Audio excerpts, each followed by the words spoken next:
तुम शाश्वत मार्ग पर चलो, सत्य मार्ग पर चलो, आनंदित रहो। 70 साल तक एक ही सौगंध लो, जैसे भीष्म पितामह का सौगंध है। दुनिया में कोई कहे तुम मेरी कसम खाओ कि तुम झूठ नहीं बोले, एक कसम उसमें से कुछ नहीं होने वाला। रोज कसम खाओ, तोड़ो, ठीक है? मेरी कसम खाओ, तेरी कसम खाओ, एक ही कसम खाओ, एक ही सौगंध लो, एक ही शपथ लो। क्या?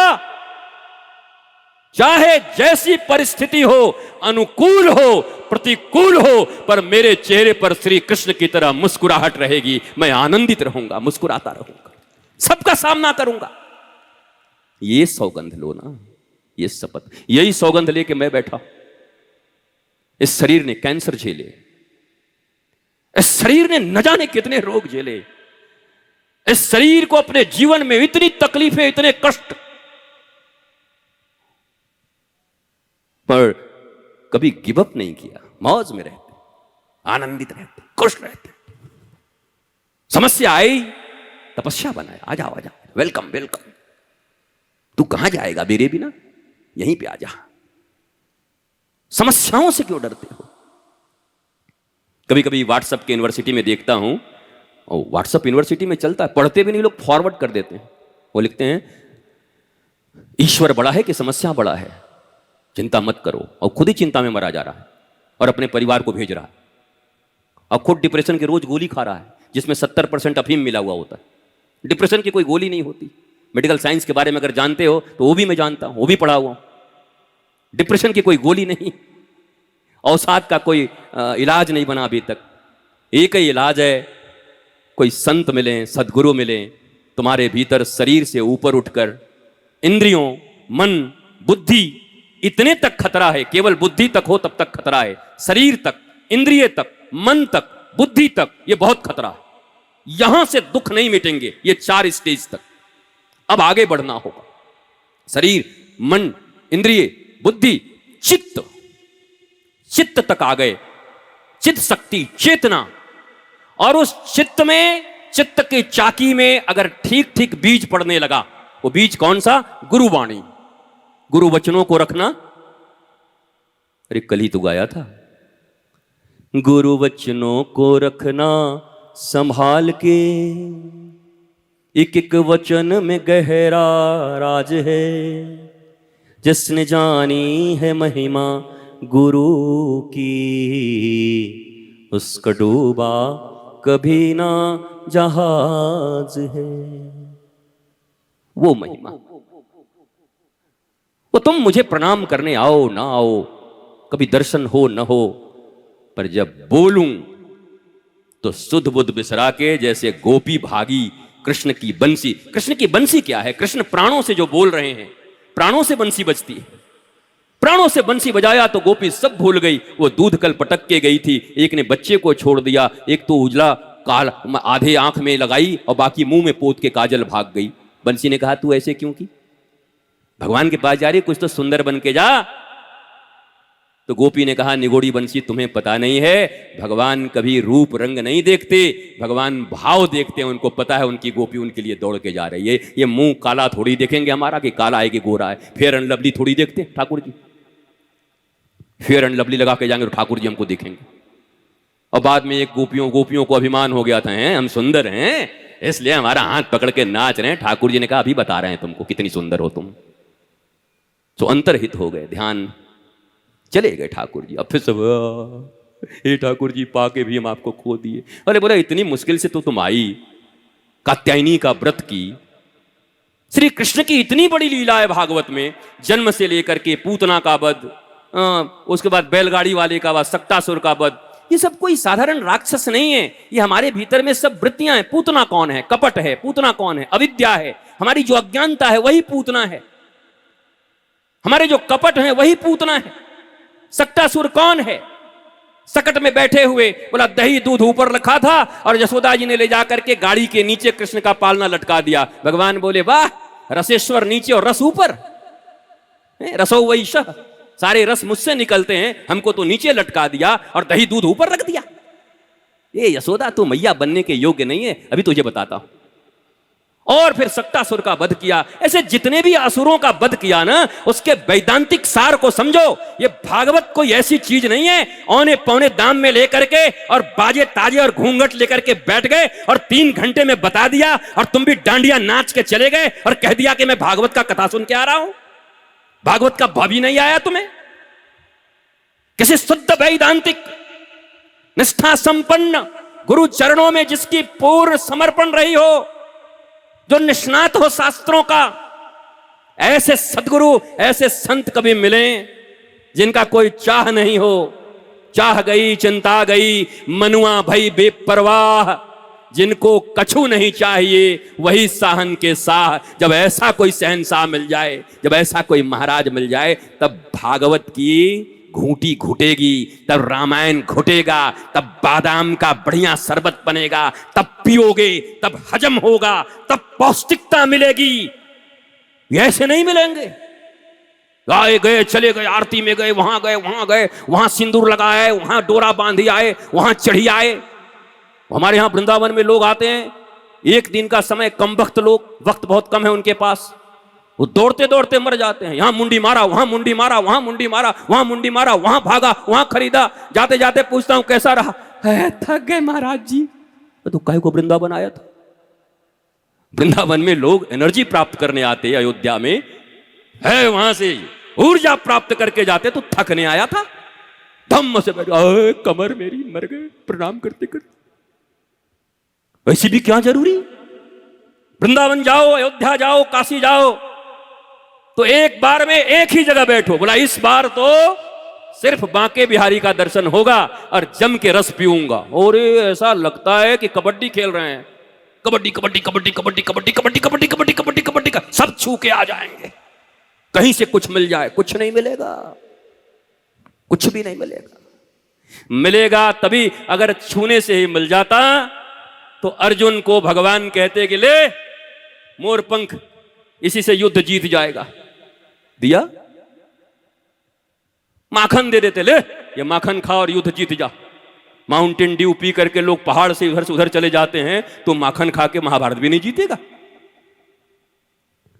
नहीं, 45 मिनट तक आ बैठ चुपचाप और मैं जो बोलता हूं उसको सुन। बोला आप भगवान है, छू दीजिए मेरा काम बन जाएगा। चुप, आलसी कहीं का, भगवान है छू दीजिए। भगवान राम युद्ध कर रहे हैं, लक्ष्मण को शक्ति बाण लगी, भगवान के ही गोद में है और राम जी रो रहे हैं, ओ मेरा लक्ष्मण क्या हो गया। वो दुनिया वाले परेशान ही, भगवान नहीं, तो अपना ही भाई नहीं बचा पा रहा है, हमको क्या बचाएगा? क्यों? ये सहजता से प्रश्न उठना चाहिए ना। कल के गए जाकिर नायक बोलेगा, तुम्हारे बच्चे समझ नहीं पाएंगे। जाकिर नायक जैसे लोग उठते हैं, हाथों में मूर्तियां लेते हैं, हथौड़ियों से मारकर तोड़ते हैं और कहते हैं तुम्हारा बजरंगबली खुद की रक्षा नहीं कर पा रहा है, तुम्हारा क्या करेगा। और ये कॉन्वेंट स्कूल में पढ़े बच्चे बेचारे उसी को सत्य मान लेते हैं। इनकी बुद्धि कहां है, विवेक कहां है इनके पास? इनको कहां संस्कार दिया इनके माँ बाप ने? बोलते हाँ दैट्स नाइस, देन ग्रेट, फिर यहां चले आते। This is conversion in the absence of knowledge. So be knowledgeful. This is real spiritualism. ज्ञान तुम्हें मुक्त करेगी मेरे बच्चों। ज्ञानी रहोगे, कोई समस्या तुम्हारे सामने टिकेगी नहीं।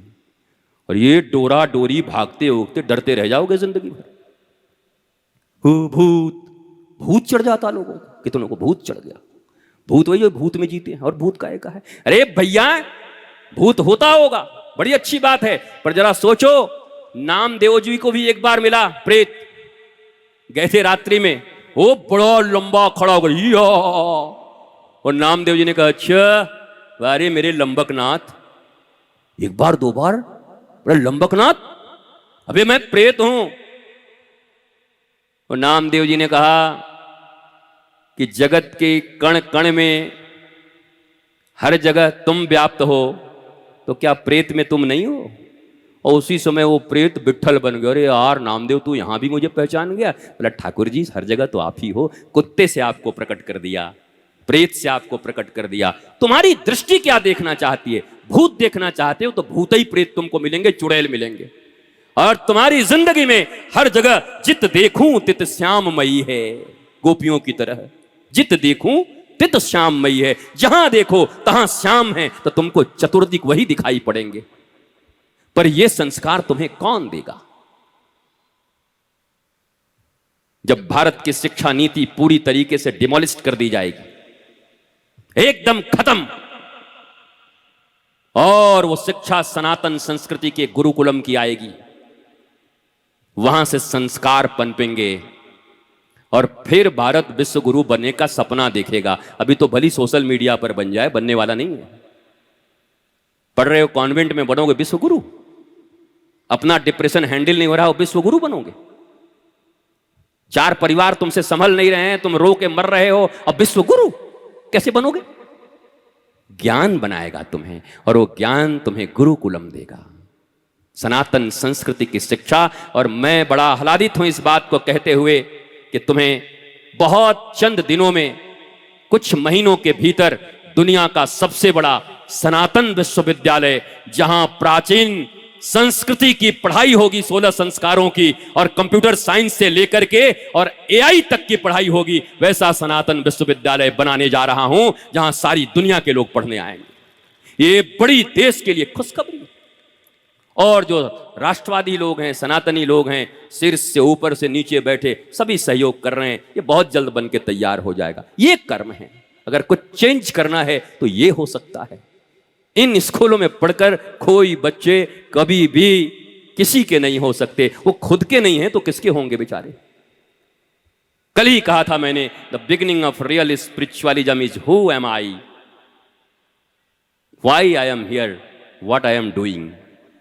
इतने प्रश्न आपके मन में होने चाहिए।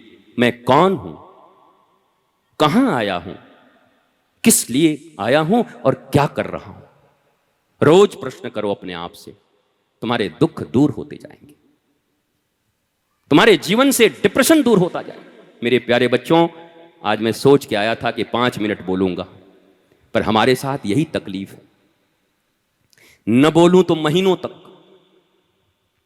सोया रहूं, रोगों से थोड़ा फाइट करते रहता हूं, बीच बीच में उठापटक चलती रहती, और थोड़ा मौका मिला, लोगों ने कह दिया कि नहीं गुरुजी अब आज तो फिर बैठ गया, तो फिर बैठ गया। लेकिन हम बैठ गए तो थोड़ी तुम बैठने वाले हो। कुछ देर के बाद तो महेश के कुछ परिवार रहेंगे और कांति भाई और ये 2-4 ठो ये माइक वाले, टेंट वाले सब रहेंगे, लाइट वाले। महाराज जल्दी उठो तो हम लोग जाएं। क्यों इसमें रस नहीं है तुम्हारा? मैं ये नहीं कहता कि गुरु में, संत में शक्ति नहीं होती। अरे ठाकुर रामकृष्ण परमहंस ने विवेकानंद को केवल छू दिया, रोने लगे। तो विवेकानंद ने पूछा क्यों रो रहे हो? बोला मैं आज कंगाल हो गया। और ये बोले कंगाल हो गया, क्या दे दिया मुझे? और विवेकानंद तो बड़ा अद्भुत आदमी थे, गुरु से इतने प्रश्न करते थे, बड़े मैटेरियलिस्टिक आदमी थे। तो बोले क्या दे दिया, क्या कंगाल हो गए?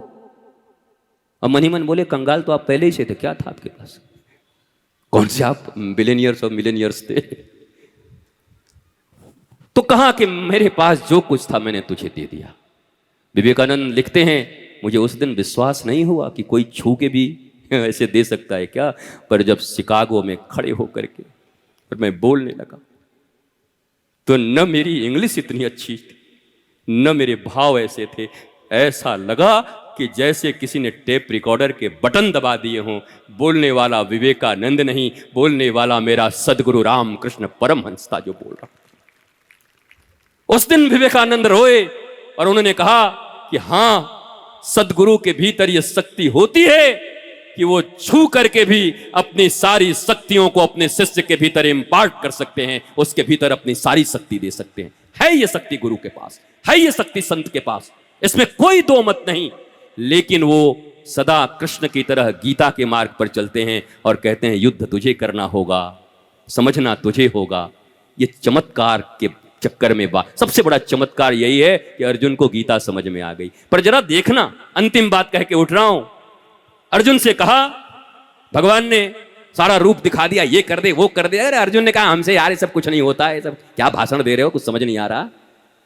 तो अंत में कहता है अर्जुन कि देखो ठाकुर जी, हम तुम ममेरे और फुफेरे भाई हैं? बोला हाँ। एक ही पलंग पे सोते हैं? बोला हाँ। तुम्हारा पैर भी दबाए हो कई बार? बोला हाँ। तेरा दर्द करता है तो दबाना ही पड़ता है। बोला हम मजाक भी करते हैं आपस? बोला हाँ बिल्कुल करते हैं। मित्र भी हैं? बोला हाँ पक्के मित्र। और तो और साले बहनोई भी हैं, हमारी बहन भी तुम्हारे पास है? बोला हाँ जी सब है। तो यार इन रिश्तों से मेरा काम नहीं बन रहा है, और तुमने तो भगवान होकर के मुझे ये रूप भी दिखा दिया, विराट रूप, फिर भी मुझे समझ नहीं आ रहा।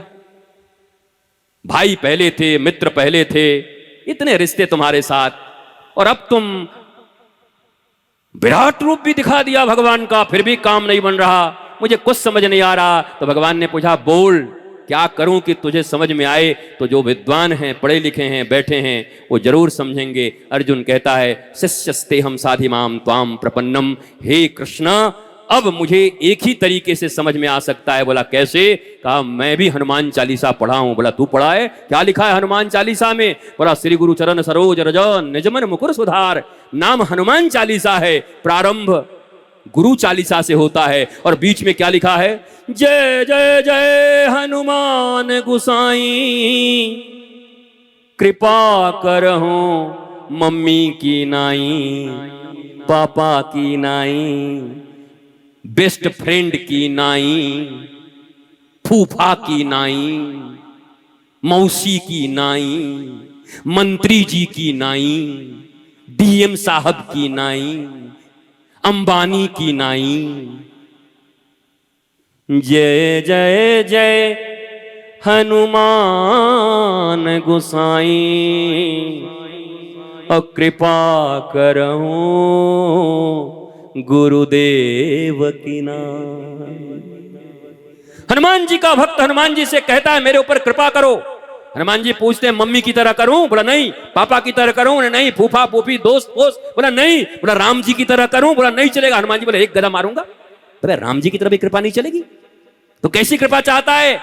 तो भक्त कहता है जय जय जय हनुमान गोसाई, कृपा करहूं गुरुदेव की नाई। जैसे गुरु अपने शिष्य के ऊपर कृपा करता है, वो कृपा कर दो नाथ, क्योंकि इस दुनिया में सबसे बड़ी कृपा गुरु की कृपा है। ये हनुमान चालीसा कह रहा है। हम बोल रहे होते तो हमारे पीछे लोग पड़ जाते। अच्छा बहुत गुरु की बड़ाई कर रहा है। तुम रोज जिसको 100 बार पढ़ते हो उसी में से बोल रहा हूं। जो 7 बार पाठ कर जोई, छूत ही बंदी महासुख होई। तो जय जय जय हनुमान गोसाई, कृपा करहूं गुरुदेव की नाई। मैं थोड़ा एक्सप्रेसिव हूं, मेरी मैया, एक्सप्रेशन के साथ बोलता हूं। वो ऐसे गंभीर होकर के पीछे चक्र लगा है एक ऐसे, और ऐसे ऐसे घूम रहा है, और मेरा हाथ ऐसे है। ओम ओम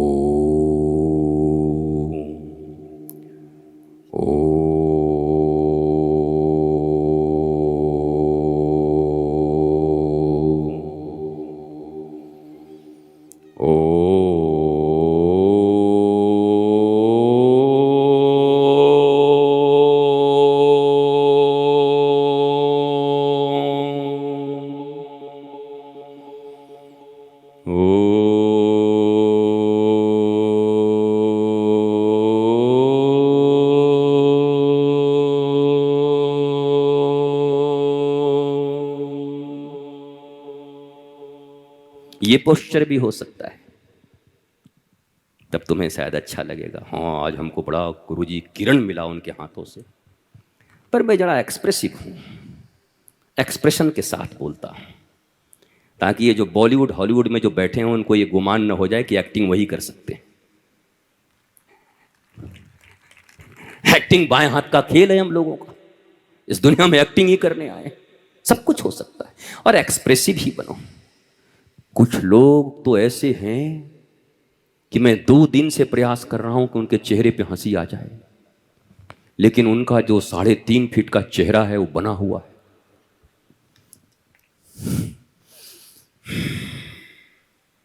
हंस ले भाई, मौज ले ले, काहे को इतना सीरियस?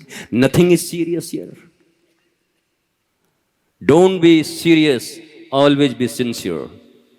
सिंसियर रहो, सीरियस रहने की जरूरत नहीं है। तो मस्त रहिए, स्वस्थ रहिए, आनंदित रहिए, जीवन में गुरु कृपा जरूर प्राप्त करिए। सदगुरु जीवन में आ गया, मौज आ गई।